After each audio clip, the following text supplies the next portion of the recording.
We're back in the book of Genesis today to begin week 10 of 66 and 26. And at the beginning of our reading today, chapter 35, we see God renewing his covenant with Jacob. Previously in Genesis 28, God met with Jacob at Bethel, or Bethel, the house of God. This is a place where Jacob had a dream where he saw a ladder or stairway with angels ascending and descending, going between heaven and earth as a symbol of God's blessing upon Jacob. And now in Genesis 35, God invites Jacob back to Bethel to renew that covenant, where God says, I will be with you, I will be with your descendants, and really the salvation of the world will come through this family, Jacob, or renamed Israel. And we know then that the Savior, Jesus, comes through that line of Jacob many, many generations later. And it's a good thing that God renews that covenant and reminds us as readers that he is faithful even when his people are not faithful, because then we get the following stories in Genesis 37 and 38. Genesis 37 is a bit of a familiar story of Jacob's son Joseph, who is his favorite son, but really brings about the jealousy of his brothers because of his favor in Jacob's eyes. And they want to get rid of him. They want to cast him out of their family. One has the idea, let's kill him. And another, Judah, who says, no, let's not kill him. Let's actually profit from this. And they sell off Joseph to the Egyptians, and he's hauled off into service to another people.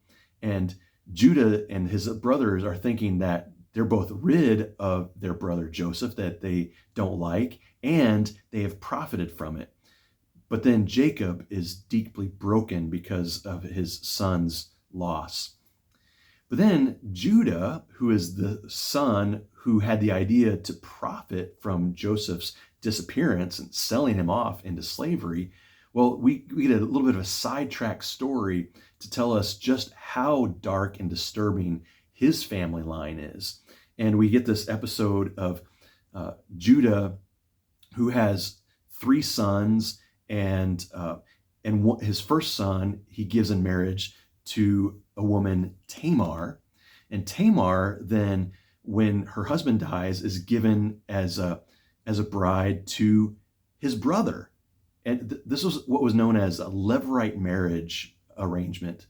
A levirate marriage arrangement was if a husband died, the wife was given to one of his brothers, and then the family line actually continued through that first husband. And so there's some interesting confusion there. But then another generation in Genesis where there is deception and trickery, and Tamar tricks her father-in-law into this incestuous relationship, and has a child, actually two children, twins, through Judah. Now, if you are looking back through the New Testament lens at Genesis, you would be interested to go to Matthew chapter 1, where at the very beginning of the Gospel of Matthew, we see a genealogy of the history of Jesus' family. And it starts off, Matthew 1, a record of the genealogy of Jesus Christ, the son of David, the son of Abraham, Abraham, the father of Isaac, and Isaac, the father of Jacob, Jacob, the father of Judah and his brothers. So this is the line. Jesus is coming through this line of Judah. In verse 3, Judah, the father of Perez and Zerah, whose mother was Tamar.